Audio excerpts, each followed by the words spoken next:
प्रिय श्रोताओं, पितृपक्ष के इन पावन दिनों में प्रतिदिन सुनाई जाने वाली कथाएं केवल श्रवण के लिए ही नहीं होती, अपितु वे हमारे पूर्वजों के प्रति कृतज्ञता प्रकट करने का एक साधन भी हैं। शास्त्रों में भी स्पष्ट कहा गया है कि यदि इन कथाओं के पुण्य को श्रद्धा भक्ति सहित अपने पितरों को समर्पित किया जाए तो उन्हें मोक्ष की प्राप्ति होती है। गरुड़ पुराण में भी पितृ मुक्ति के विविध उपाय बताए गए हैं और आज जब हमें ये दुर्लभ अवसर प्राप्त हुआ है तो हमें हृदय की गहराइयों से इन कथाओं का श्रवण कर उनके पुण्य को पितरों को अर्पण करना चाहिए और यही सच्ची संतति सेवा और उनका परम तर्पण है। आइए आज पितृपक्ष की कुछ कथाओं से पहले हम सभी अपने अपने पितरों से प्रार्थना करें। हे परम पूज्य पितृगण देव, हम आपको सादर नमन करते हैं। हमारे द्वारा किए गए श्राद्ध, तर्पण, दान और कथा श्रवण का पुण्य आप कृपया स्वीकार करें। आपकी आत्माएं परम शांति और उत्तम लोकों की प्राप्ति करें। हम पर अपनी कृपा दृष्टि बनाए रखें। हमें धर्म, सद्बुद्धि और संतान सुख का आशीर्वाद दें। आपकी स्मृति और आशीर्वाद से ही हमारा जीवन सफल और मंगलमय हो। प्रिय श्रोताओं, साल में एक बार आने वाले इन पवित्र 16 दिनों को हमारे पूर्वजों को समर्पित माना गया है।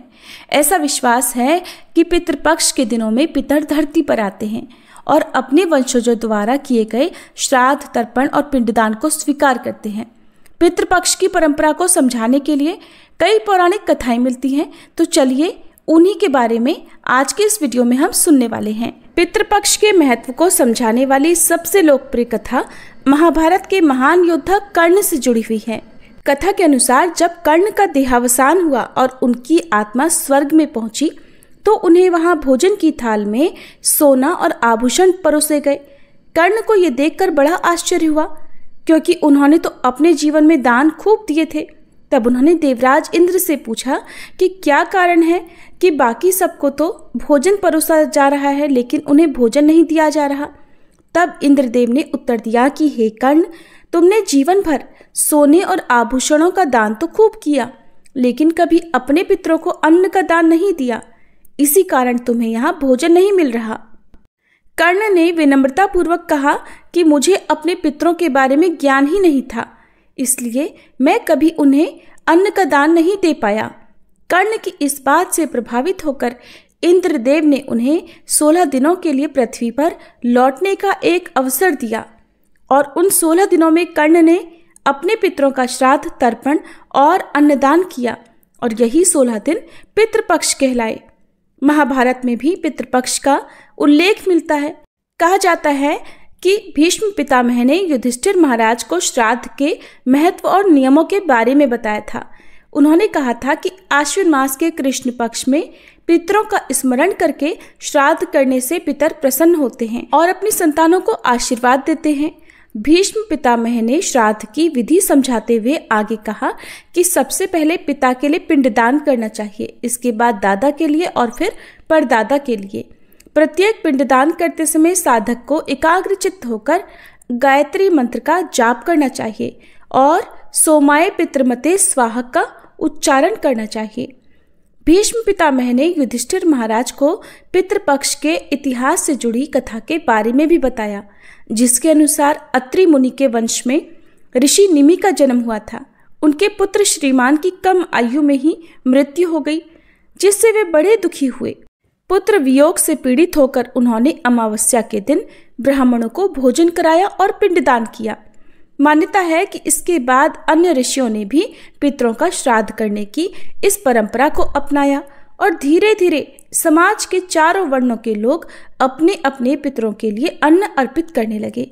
एक और कथा के अनुसार निमि ऋषि द्वारा अर्पित लगातार श्राद्ध का भोजन करने से पितरों को अजीर्ण यानी भोजन न पचने वाली समस्या हो गई और वे इस पीड़ा से दुखी होकर श्री ब्रह्मा जी के पास पहुंचे। तब ब्रह्मा जी ने अग्निदेव की ओर संकेत करते हुए कहा कि वे ही पितरों का कष्ट दूर करेंगे। अग्निदेव ने कहा कि अब से वे भी पितरों और देवताओं के साथ श्राद्ध का भोजन किया करेंगे और उनकी उपस्थिति से भोजन पचने में कोई बाधा भी नहीं आएगी।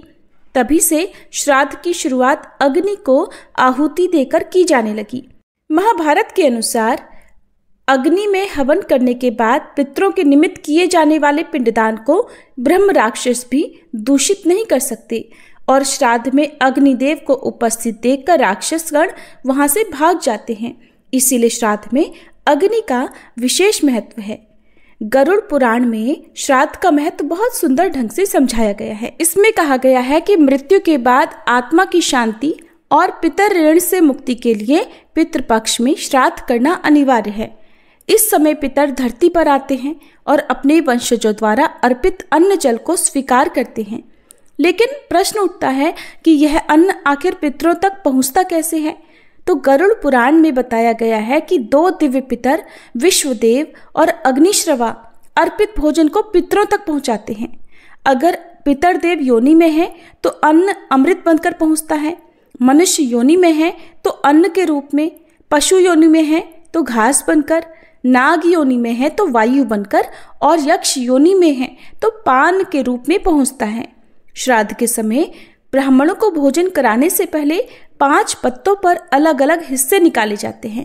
पहला हिस्सा गाय के लिए, दूसरा कुत्ते के लिए, तीसरा चींटी के लिए, चौथा कौवे के लिए और 5वां देवताओं के निमित्त। मान्यता है कि पितर इन रूपों में धरती पर आते हैं और अन्न को स्वीकार करते हैं। इन 5 पत्तों पर निकाला गया भोजन पंचबलि भी कहलाता है। आइए अब सुनते हैं पितृपक्ष की सबसे प्रचलित कथा। प्राचीन कथा के अनुसार जोगे और भोगे नाम के 2 भाई थे। दोनों अलग अलग घरों में रहा करते थे। जोगे के पास धन की कोई कमी नहीं थी, लेकिन भोगे बहुत निर्धन था। फिर भी दोनों भाइयों में बहुत प्रेम था, लेकिन जोगे की पत्नी को धन का बड़ा अभिमान था, तो वहीं भोगे की पत्नी सुशील और शांत स्वभाव की थी। पितृपक्ष आने पर जोगे की पत्नी ने उससे पितरों का श्राद्ध करने के लिए कहा, तो जोगे इसे व्यर्थ का कार्य समझकर टालने की कोशिश करने लगा। लेकिन जोगे की पत्नी तो केवल अपनी शान दिखाने के लिए श्राद्ध का कार्यक्रम करना चाहती थी, ताकि वह अपने मायके पक्ष के लोगों को बुलाकर उनकी दावत कर सके।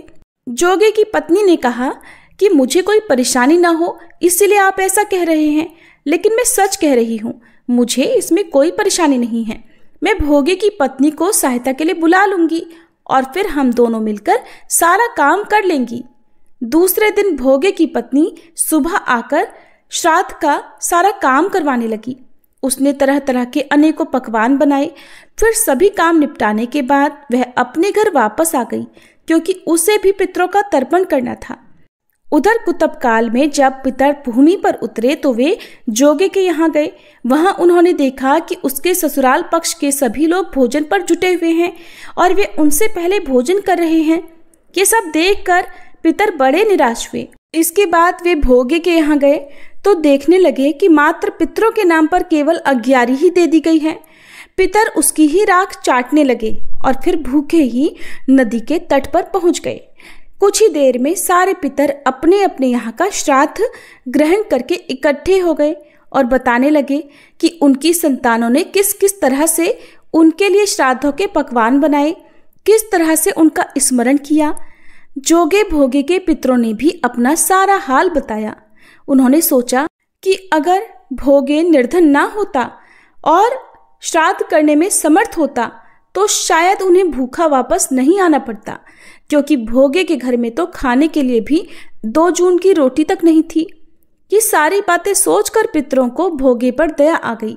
ये सोचकर पितर अचानक से नाच नाच कर गाने लगे कि भोगे के घर धन हो जाए, भोगे के घर धन हो जाए। सांझ का समय हो चला था, लेकिन भोगे के घर में खाने के लिए कुछ भी नहीं था और उसके बच्चे भी सुबह से भूखे थे। बच्चों ने अपनी माँ से कहा कि माँ भूख लगी है। तब उन्हें टालने के लिए गुस्से में गरजकर भोगे की पत्नी ने कहा कि जाओ, आंगन में हौदी रखी है, उसे जाकर खोल लो, उसमें से जो कुछ भी मिल जाए आपस में बांटकर खा लेना। बच्चों ने जब वहां जाकर हौदी खोली तो वे दौड़े दौड़े अपनी माँ के पास आकर कहने लगे कि माँ माँ, हौदी तो मोहरों से भरी पड़ी है। माँ को विश्वास नहीं हुआ और वह दौड़ी दौड़ी हौदी के पास आई। आकर उसने जब ये सब कुछ देखा तो उसके आश्चर्य का ठिकाना नहीं रहा। इस तरह पितरों के आशीर्वाद से भोगे भी धन धान्य से परिपूर्ण हो गया, लेकिन उसे इस बात का बिल्कुल भी अहंकार नहीं था।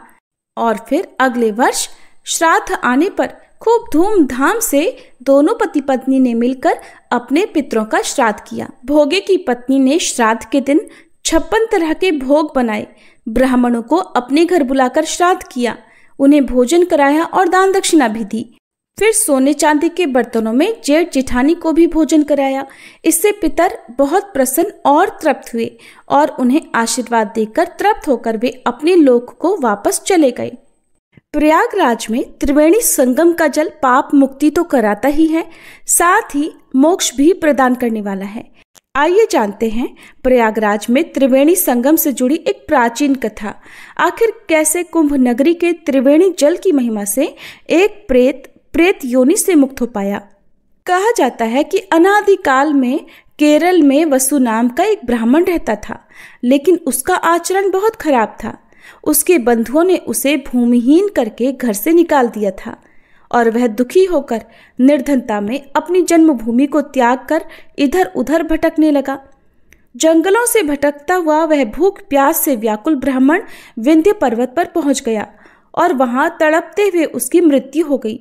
कहा जाता है कि उसका दाह संस्कार न होने के कारण प्रेत बनकर वह वन की कंदराओं में चिरकाल तक निवास करता रहा। वह गर्मी सर्दी से परेशान बिना जल के हाहाकार करता हुआ भटकने लगा। एक दिन की बात है, उस मार्ग से एक यात्री घड़े में त्रिवेणी का जल लेकर भगवान जनार्दन के श्लोकों का पाठ करते हुए जा रहा था।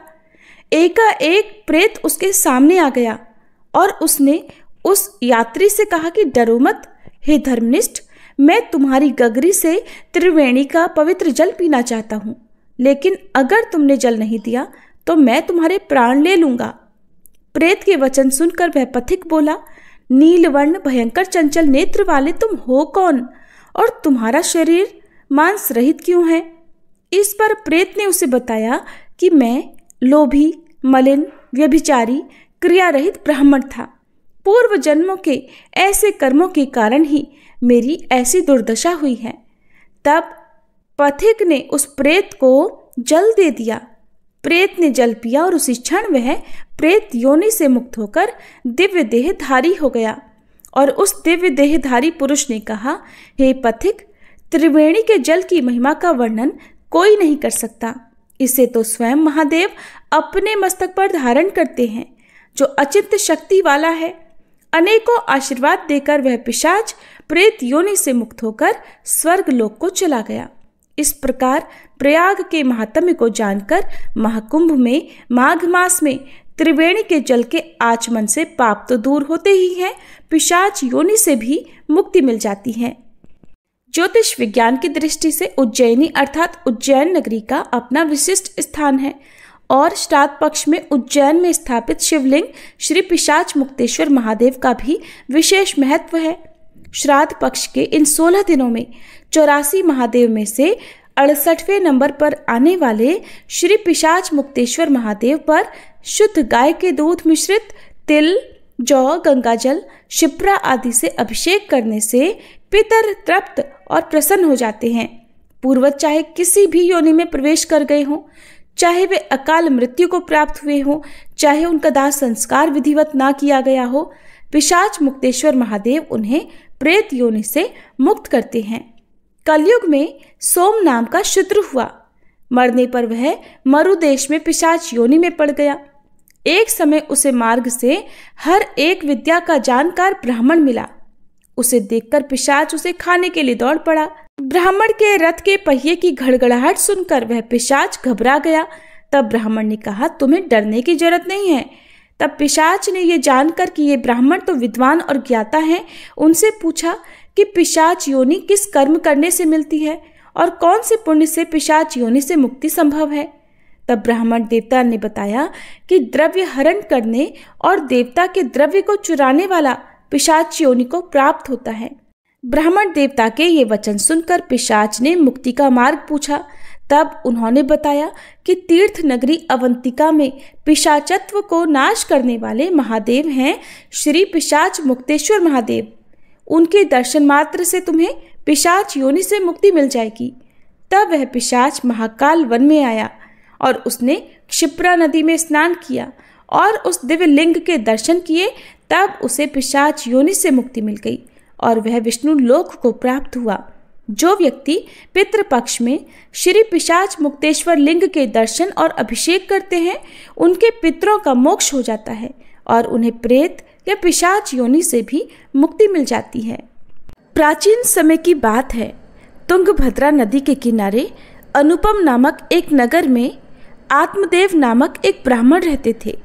उनकी पत्नी का नाम था धुंधली। आत्मदेव को सबसे बड़ा दुख ये था कि उनकी कोई संतान नहीं थी। इससे वे हमेशा चिंतित रहते। एक दिन दुखी होकर वे वन में चले गए। वहां पर उन्हें एक सन्यासी महात्मा के दर्शन हुए। आत्मदेव ने सन्यासी के सामने अपना दुख निवेदन किया कि हे महात्मन, मैं बहुत दुखी हूँ, मेरी कोई संतान नहीं है। सन्यासी ने ध्यान लगाकर देखा और फिर बताया कि भाग्य की प्रबलता और विधाता के लिखे लेख के चलते 7 जन्मों तक आपको संतान की प्राप्ति का कोई योग ही नहीं है। अगले 7 जन्मों में भी संतान न होने का संकेत करते हुए सन्यासी ने आत्मदेव ब्राह्मण से कहा कि वे संतान मोह छोड़ दें। लेकिन आत्मदेव ने उन सन्यासी से आग्रह किया कि वे कोई ऐसा उपाय बताएं जिससे उन्हें संतान की प्राप्ति हो सके। तब उसके आग्रह को देखते हुए सन्यासी महात्मा ने आत्मदेव ब्राह्मण को एक फल प्रदान किया और कहा कि वह इसे अपनी पत्नी को खिला दें और उसे नियम पूर्वक रहने को कहें, तो निश्चित रूप से संतान की प्राप्ति होगी। आत्मदेव ब्राह्मण ने घर लौटकर वह फल अपनी पत्नी धुंधली को दिया और सन्यासी की बात बताते हुए उससे कहा कि वह श्रद्धा पूर्वक फल खा ले तो अवश्य ही संतान की प्राप्ति होगी। धुंधली ने अपने पति से फल तो ले लिया, लेकिन दुविधा में पड़ गई कि इसे खाए या न खाए। उसके मन में अनेक कुतर्क आने लगे और आखिरकार उसने उस फल को नहीं खाया और अपनी बहन की सलाह से चुपचाप उस फल को गाय को खिला दिया। धुंधली की बहन उस समय गर्भवती थी। उसने धुंधली के साथ योजना बनाई। उसके अनुसार जब उसके पुत्र हुआ तो उसने अपने पुत्र को धुंधली को दे दिया। आत्मदेव ब्राह्मण दोनों बहनों की इस योजना से पूरी तरह अनजान थे, इसलिए उन्होंने उस पुत्र को ही अपना पुत्र मान लिया और धुंधली ने अपने पुत्र का नाम धुंधकारी रखा। सन्यासी का दिया हुआ फल खाने के कारण उधर गऊ से भी एक सुंदर मनुष्य के आकार वाला बच्चा पैदा हुआ। इससे आत्मदेव अति प्रसन्न हुए और उन्होंने उस गऊ से उत्पन्न पुत्र का नाम गोकर्ण रखा, क्योंकि उस शिशु के कान गाय की तरह थे। समय बीतने पर वे दोनों पुत्र साथ साथ बड़े हुए। धुंधकारी अति दुष्ट निकला और गोकर्ण अत्यंत ज्ञानी। आत्मदेव धुंधकारी के उत्पातों से अत्यंत दुखी रहने लगे और एक दिन ज्ञानी गोकर्ण के उपदेश से वह घर छोड़कर वन में चले गए और वहां भगवत आराधना में उन्होंने भगवान को प्राप्त कर लिया। इधर धुंधकारी के उत्पात जारी रहे। वह नगर के बच्चों को नाद में बिठाता और नदी में ले जाकर सभी को तेज गति से बहती नदी की धारा में डुबोकर मार देता था। जब वे बचाने के लिए गिड़गिड़ाते तो धुंधकारी खूब खुश होता। नगर के सभी लोग उससे परेशान थे, पर करते तो क्या करते। धुंधकारी इतना क्रूर और दुष्ट था कि सभी उसके पास जाने तक से डरते। कौन सा ऐसा दुर्गुण था जो उस दुष्ट धुंधकारी में नहीं था। इधर गोकर्ण बड़े होकर विद्वान पंडित और ज्ञानी निकले, जबकि धुंधकारी दुष्ट, नशेड़ी और क्रोधी, चोर, व्यभिचारी, अस्त्र शस्त्र धारण करने वाला, माता पिता को सताने वाला था। उसने माता पिता की सारी संपत्ति व्यभिचार में पड़कर नष्ट कर दी। हद तो तब हो गई जब धुंधकारी ने एक दिन अपने पिता को मारकर घर से बाहर निकाल दिया। पिता रोने लगे और उसने दुखी होकर कहा कि अच्छा होता अगर मेरी पत्नी बांझ ही रहती। जब पिता यह सोच रहा था कि तभी वहां पर गोकर्ण आ गए। वह पिताजी को वैरागी का उपदेश देने लगे और कहने लगे कि पिताजी, आप सभी छोड़कर प्रभु की शरण में वन में चले जाएं और भगवत भजन करें। भगवत भजन ही सबसे बड़ा धर्म है। गऊ से उत्पन्न पुत्र गोकर्ण की बात मानकर आत्मदेव वन में चले गए।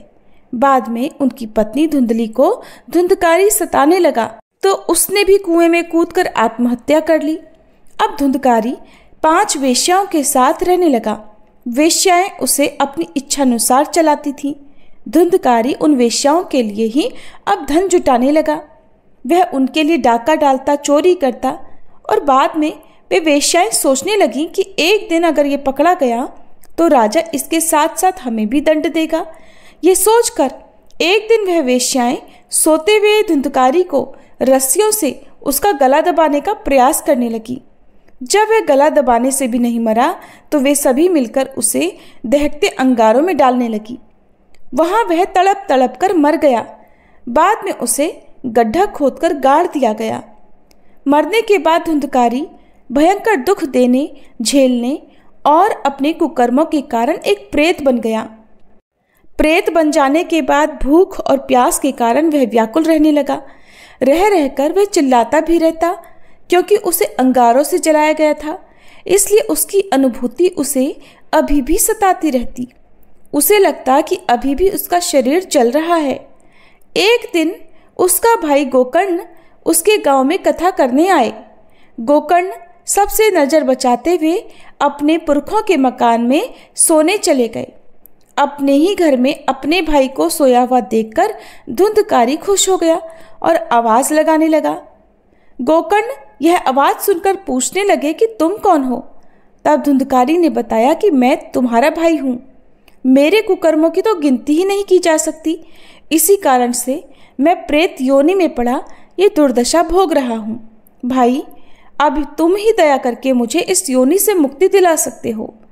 गोकर्ण ने कहा कि मुझे बड़ा आश्चर्य हो रहा है कि मैंने तो तुम्हारे लिए विधि पूर्वक गया जी में श्राद्ध किया, फिर भी तुम प्रेत योनि से मुक्त कैसे नहीं हुए?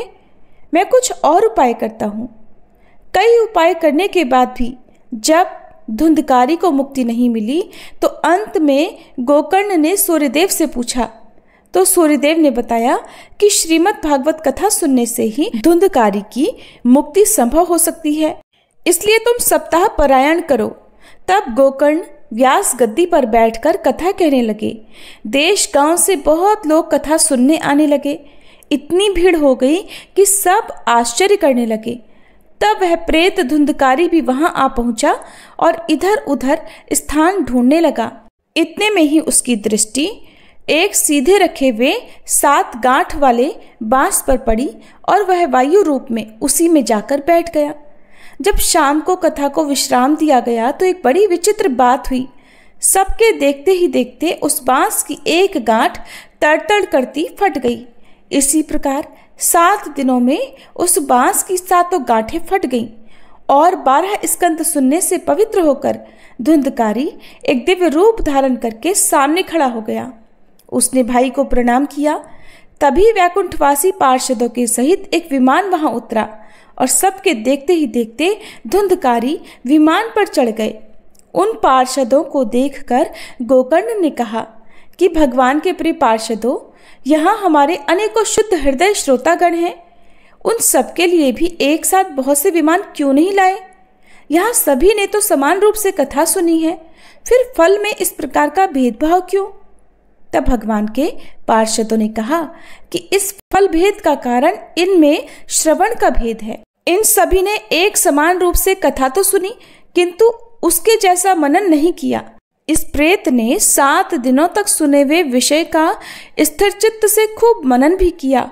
ऐसा कहकर वे सभी पार्षद वैकुंठ को चले गए। फिर अगले पवित्र मास में गोकर्ण ने फिर से उसी प्रकार सप्ताह क्रम से कथा कही और वहां भक्तों से भरे हुए विमानों के साथ भगवान प्रकट हो गए। उस गांव में कुत्ते और चंडाल पर्यंत जितने भी जीव थे सभी दिव्य देह धारण करके विमान पर चढ़ गए। भगवान उन सभी को योगी दुर्लभ गोलोक धाम में ले गए। इस कथा का सार ये है कि अपने माता पिता को कष्ट देने वाला, शराब पीने वाला, वेश्यागामी पुरुष प्रेत योनि प्राप्त कर अनंत काल तक भटकते रहते हैं। अब न तो गोकर्ण की तरह कथा सुनाने वाले हैं और न ही धुंधकारी की तरह स्थिर मन से कथा सुनने वाले। धुंधकारी को उसके पापों की सजा तो मिली ही, साथ ही उसने प्रेत योनि में रहकर भी सजा भुगती। बाद में जब उसे पछतावा हुआ तो भागवत कथा सुनकर उसका मन निर्मल हो गया और निर्मल मन होने से उसके सारे संताप जाते रहे। बांस की 7 गांठें हमारी 5 इंद्रियों, 6ठे मन और 7वीं बुद्धि पर लगी हुई अज्ञान की अशुद्धि की गांठें हैं। भागवत के श्रवण मनन से पूर्व धुंधकारी 5 इंद्रियों, 6ठे मन और 7वीं बुद्धि नामक 7 स्तरों पर अशुद्धि और ज्ञान से भरा हुआ था। यही उसका 7 गांठों वाले बांस में बैठना है। भागवत के श्रवण मनन के पश्चात इन 7 स्तरों पर वह अशुद्धि और अज्ञान से मुक्त हो गया और यही बांस की 7 गांठों का फटना है। ये थी धुंधकारी की कहानी। आइए इन कथाओं का समापन करते हुए अब हम सभी पितृ चालीसा पाठ करें। हे पितरेश्वर, आपको दे दियो आशीर्वाद, चरणाशीष नवा दियो, रख दो सिर पर हाथ। सबसे पहले गणपत, पाछे घर का देव मनावा जी। हे पितरेश्वर, दया राखियो, करियो मन की चाया जी। पितरेश्वर करो मार्ग उजागर, चरण रज की मुक्ति सागर। परम उपकार पितरेश्वर कीन्हा, मनुष्य योनि में जन्म दीन्हा। मातृ पितृ देव मन जो भावे, सोई अमित जीवन फल पावे। जय जय जय पितर जी साई, पितृ ऋण बिन मुक्ति नाही। चारों ओर प्रताप तुम्हारा, संकट में तेरा ही सहारा। नारायण आधार सृष्टि का, पितर जी अंश उसी दृष्टि का। प्रथम पूजन प्रभु आज्ञा सुनाते, भाग्य द्वार आप ही खुलवाते। झुंझुनू ने दरबार है साजे, सब देवों संग आप विराजे। प्रसन्न होए मन वांछित फल दीन्हा, कुपित होए बुद्धि हर लीन्हा। पितर महिमा सबसे न्यारी, जिसका गुण गावे नर नारी। 3 मंड में आप विराजे, बसु रुद्र आदित्य में साजे। नाथ सकल संपदा तुम्हारी, मैं सेवक समेत सुत नारी। 56 भोग नहीं है भाते, शुद्ध जल से ही तृप्त हो जाते। तुम्हारे भजन परम हितकारी, छोटे बड़े सभी अधिकारी। भानु उदय संग आप पुजावे, 5 अंजुलि जल रिझावे। ध्वज पताका मंडपे है साजे, अखंड ज्योति में आप विराजे। सदियों पुरानी ज्योति तुम्हारी, धन्य हुई जन्मभूमि हमारी। शहीद हमारे यहाँ पुजाते, मातृभक्ति संदेश सुनाते। जगत पितरो सिद्धांत हमारा, धर्म जाति का नहीं है नारा। हिंदू मुस्लिम सिख ईसाई, सब पूजे पितर भाई। हिंदू वंश वृक्ष है हमारा, जान से ज्यादा हमको प्यारा। गंगा ये मरु प्रदेश की, पितृ तर्पण अनिवार्य परिवेश की। बंधु छोड़कर इनके चरणा, इन्हीं की कृपा से मिले प्रभु की शरणा। 14 को जागरण करवाते, अमावस को हम धोक लगाते। जात जड़ूला सभी मनाते, नांदी मुख श्राद्ध सभी करवाते। धन्य जन्मभूमि का है वो फूल, जिसे पितृमंडल की मिली है धूल। श्री पितर जी भक्त हितकारी, सुन लीजिए प्रभु अर्ज हमारी। निशिदिन ध्यान धरे जो कोई, तासम भक्त और नहीं कोई। तुम अनाथ के नाथ सहाई, दीनन के हो तुम सदा सहाई। चारिक वेद प्रभु के साखी, तुम भक्तन की लज्जा राखी। नाम तुम्हारो लेत जो कोई, तासम धन्य और नहीं कोई। जो तुम्हारे नित पाव पलोटत, नवो सिद्धि चरणा में लोटत। सिद्धि तुम्हारी सब मंगलकारी, जो तुम पे जावे बलिहारी। जो तुम्हारे चरण चितलावे, ताकि मुक्ति अवसी हो जावे। सत्य भजन तुम्हारे जो गावे, सो निश्चय चारों फल पावे। तुम्ही देव कुल देव हमारे, तुम्ही गुरुदेव प्राण से प्यारे। सत्य आस मन में जो होई, मन वांछित फल पावे कोई। तुम्हारी महिमा बुद्धि बढ़ाई, शेष सहस्त्र मुख सके ना गाई। मैं अति दीन मलिन दुखियारी, करहूँ कौन विधि विनय तुम्हारी। अब पितर जी दया दीन पर कीजे, अपनी भक्ति शक्ति कछु दीजे। पितरों को स्थान दो तीर्थ स्वयं ग्राम, श्रद्धा सुमन चढ़े वहाँ पूर्ण हो सब काम। झुंझुनू धाम विराजे हैं पितर हमारे महान, दर्शन से जीवन सफल हो पूजे सकल जहान। जीवन सफल जो चाहिए चले झुंझुनू धाम, पितर चरण की धूल ले हो जीवन सफल महान।